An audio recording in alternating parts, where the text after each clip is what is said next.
नमस्कार दोस्तों, मैं हूं विक्रम सिसोदिया और आप देख रहे हैं सिंपल समाचार। शामगढ़ में हम यूथ प्रेस क्लब साथियों द्वारा ठंड में जो ज़रूरतमंद लोग हैं उनको कंबल देते हैं, खाना खिलाते हैं और जो भी उनकी ज़रूरत की चीज़ है हम सहयोग के रूप में प्रदान करते हैं। आज स्टेशन रोड पर एक बाबा हमें जाते हुए दिखाई दिए। बाबा ने बताया कि जो साधु का जो जीवन है यह भी नियमों वाला जीवन है। कुछ लोग सोचते हैं कि साधु बनने के बाद किसी भी सांसारिक जीवन का पालन नहीं करना पड़ेगा, तो उनकी ये सोच गलत है कि साधु बनने के बाद हमें कुछ भी नहीं करना पड़ेगा। साधु बनने के बाद भी आपको कुछ नियमों का पालन करना पड़ेगा। मैं हमारे सामने मौजूद हैं, कुछ हम इनसे चर्चा करेंगे। बाबा जी, आपको नमस्कार। शामगढ़ की धरा पर आप पधारे हैं। आपका ये जीवन जो है साधु का जीवन कैसे शुरू हुआ? थोड़ा माइक। ये मेरा जीवन एक बड़ा दुखित है, क्योंकि मैं जब अपने घर में था 12वीं पास किया। आप 12वीं पास किए हैं? मैं 12वीं पास करने के बाद मैंने भी संसारिक जीवन व्यतीत करने का ये था, क्योंकि आम लोग तरीके से लोग करते हैं। शादी हुआ आपका? हाँ, मेरी शादी हुई थी। फिर क्या हुआ? लेकिन मेरी धर्मपत्नी जो थी वो एक्सीडेंट में भगवान को प्यारी हो गई। उसके बाद फिर आपका जीवन? हाँ, उसके बाद से मैंने अपना घर बार सभी त्याग करके और सन्यासी बनने का, सन्यास लेने का एक धारणा रखा। मैं ब्राह्मण समाज से हूँ, अरविंद मिश्रा मेरा नाम। अच्छा, कहाँ के रहने वाले हैं आप? मैं उत्तर प्रदेश अयोध्या के पास का रहने वाला हूँ। अच्छा, इधर महाराष्ट्र का कुछ बता रहे थे आप? मैं महाराष्ट्र में जलगांव में रहता हूँ। छोटा सा मंदिर है, वहीं पे रहता हूँ, पूजा पाठ कर लेता हूँ और थोड़ा अपने गुजर बसर के लिए। आपके साथ में कौन है? मेरी माई है। परिवार में और कौन कौन थे? मेरे परिवार में तो भाई थे, बहन थी और पिताजी थे। वो लोग थे, वो शांत हो गए। भाई भी शांत हो गए हैं। उनका परिवार है मुंबई में। मुंबई? हाँ, मुंबई में कहाँ पर है? मुंबई में मलाड में है। तो उनके हिसाब से मैं एक ये था, लेकिन पहले इस लाइन में, इस भक्ति लाइन में मुझे की रुचि आने का कारण था कि मेरे नाना थे गांव में। वो 4-5 भाई लोग थे। तो वो मैं जब पढ़ाई करता था तो दोपहर ठंड में, दोपहर के समय पे वो सभी एकत्र होते थे और वहाँ ठंड में, गर्मियों में जब मैं वहाँ जाता था तो मुझे बोलते थे, बेटा ये रामायण पढ़।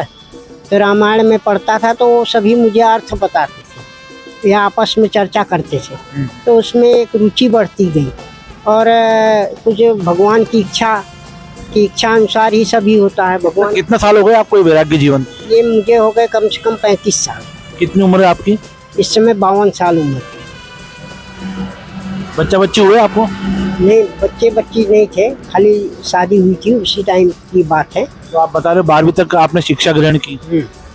तो उसके बाद ये ऐसा कुछ भगवान की रचना से ऐसा कुछ ये हुआ कि मैं इस लाइन में आया। जब ये दुर्घटना हुई तो सभी मुझे बोले कि दूसरी शादी कर लो, लेकिन मैं बोला अगर दूसरी शादी क्या, पहली शादी मेरे भाग्य में होता तो मैं ऐसी दुर्घटना नहीं होती। शायद मेरे भाग्य में नहीं है, इसलिए मैंने कुछ अपनी क्रिया को चेंज कर दिया, बदल दिया और इस संसारिक जीवन को छोड़ करके इस जीवन में आया। जैसे आपने बताया कि पढ़ाई भी की और शादी भी हुई, तो आपने क्रिकेट भी खेला होगा? क्रिकेट मैच तो मैं खेलता था पहले। ऐसे भगवान की दया थी कि मैं अपने स्कूल में और अपने गांव में भी सभी के चर्चे में था। क्रिकेट खेलते? हाँ, क्रिकेट का ही मेरा एक शौक था।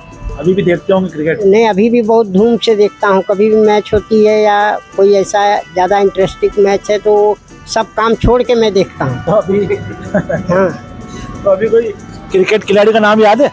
ये क्रिकेट खिलाड़ी जूनियर जितने हैं सभी, सुनील गावस्कर, कपिल देव, सचिन तेंदुलकर, मोहम्मद अजहरुद्दीन, सौरभ गांगुली।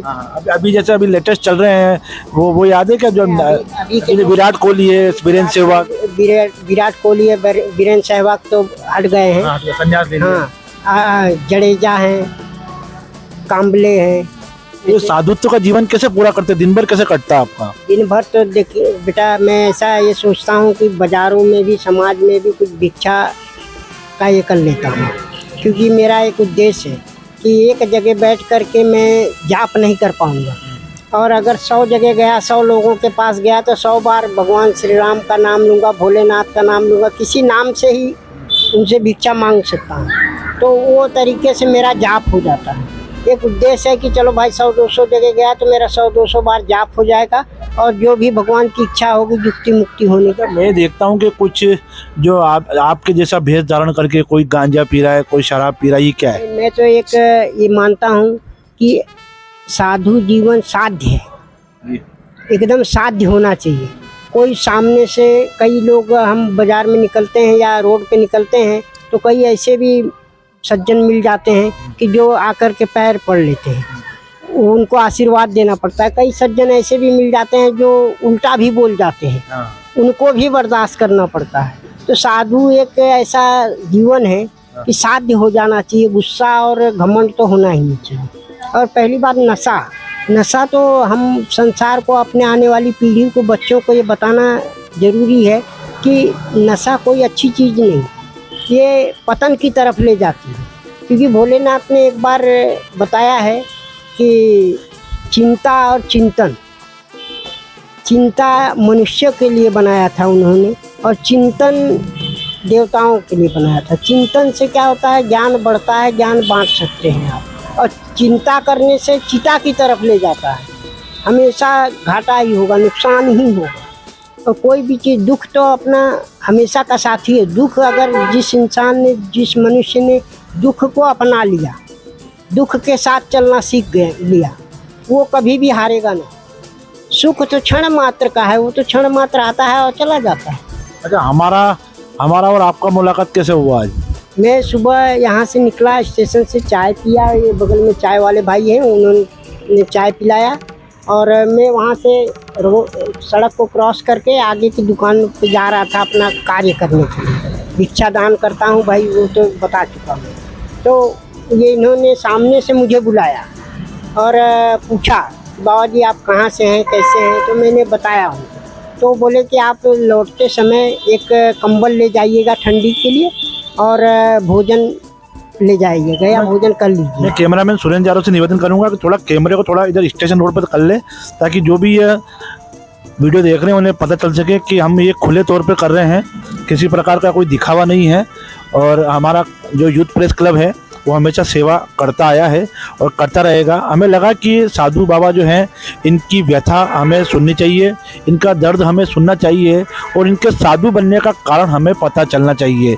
इनसे मिलने के बाद हमें पता चला है कि साधु का जीवन भी नियमों के लिए आवश्यक है, व्यसन से दूर रहना आवश्यक है, और इनकी दुआ फलती है। इनकी और भी बहुत सारी बातें हैं जो वाकई में ज्ञानवर्धक हैं। तो मेरा आप सभी लोगों से निवेदन है कि कोई भी मांगने वाला, कोई भी भिक्षुक, कोई भी आपके द्वार पर आए तो उसे मना न करें, क्योंकि यह ऐसा अवसर है कि अगर उसने आपको क्षणिक ज्ञान भी दे दिया और वह आपके जीवन में मार्गदर्शन के रूप में काम आया तो आपका जीवन सार्थक हो जाएगा। साधु बाबा जी, आपने हमें समय दिया, इसके लिए आपको धन्यवाद। बहुत बहुत धन्यवाद। जय श्री राम।